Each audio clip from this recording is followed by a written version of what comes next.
Hey, it's Jeff Cannata here with another NLB mini talking about Dawn of the Planet of the Apes. Not to be confused with Rise of the Planet of the Apes, although Dawn and Rise kind of synonyms, a little confusing in my head. Also because I hadn't seen Rise of the Planet of the Apes when it was in its theatrical run. For some reason that week, I think we reviewed that movie on TRS, and I think I was absent that week for some crazy reason, one of the rare times I missed a movie, and then it sort of remained in my pile of shame, even though people had told me how good it was, how surprisingly good it had turned out.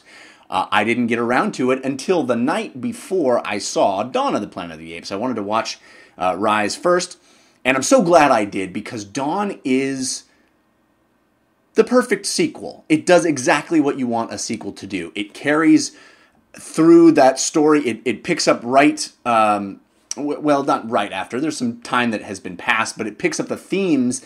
It carries through exactly what has happened from the first movie, but it expands everything. It's bigger in scope. It's larger in scale. It feels like a grander, more ambitious film in a lot of ways. But it has wonderful throwbacks to that first movie. Lots of references, lots of small moments that mean a lot if you've seen that first Rise of the Planet of the Apes film.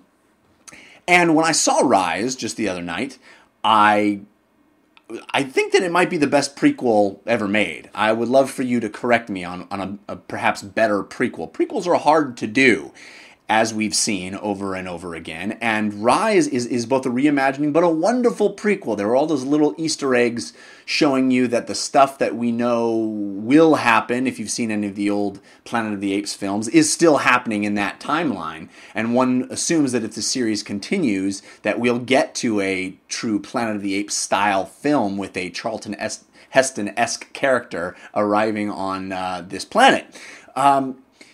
But it's a wonderful reimagining, because instead of the humans being the heroes, again, the apes are the heroes.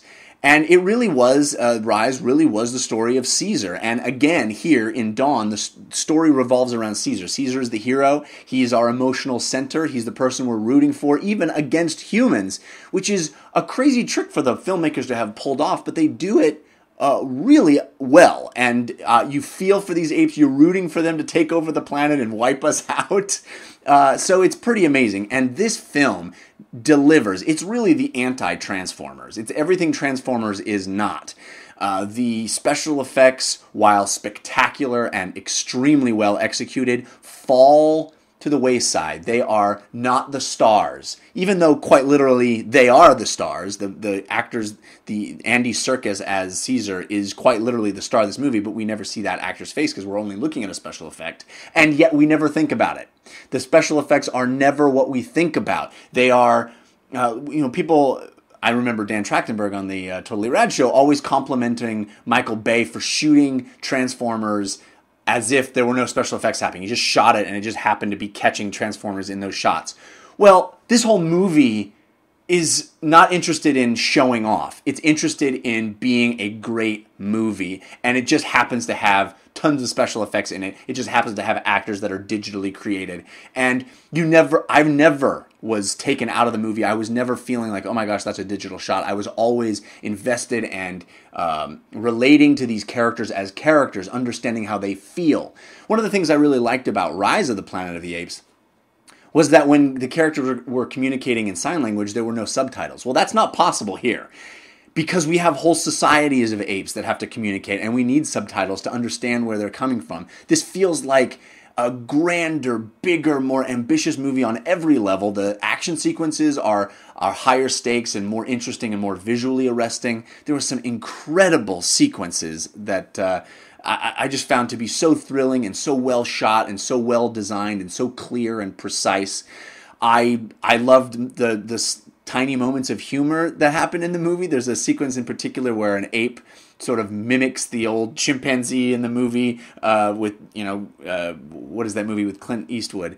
Going Bananas, is it called, perhaps? Anyway, that kind of stereotypical ape, very, very funny. But the core of this movie is what I want all science fiction to be, and that is allegory. It's wonderful. Science fiction works best when it's talking about it's abstracting real issues to get them closer to understanding, so that you take these science fiction concepts and apply them, and you realize, oh my gosh, there's really something real being said here. It's an allegory, and Planet of the Apes has always been that, has always been an excellent example of that, and these films do that really, really well. Dawn is such a great metaphor for war and really our world at large.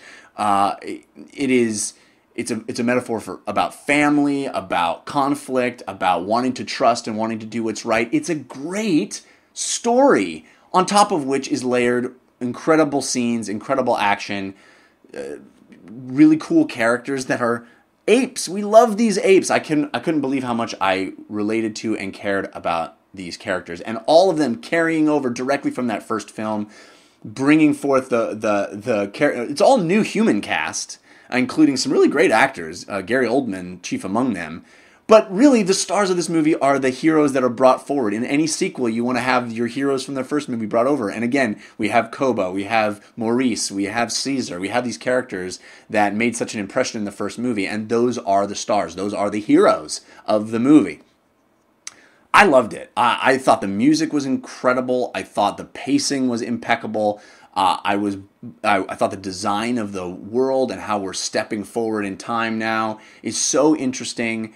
I think this is one of the best sci-fi franchises going. I hope it does really, really well at the box office, because I want to see how they manage to catch up to those old Planet of the Apes movies. I want to get to that film where we finally come full circle, and I care about how this is all happening, even if I'm rooting against what those original movies were sort of warning us of. Awesome, awesome stuff. Really well directed, incredible performances. Andy Serkis needs to be applauded and awarded. I hope he's awarded in this movie. It's a shame if he...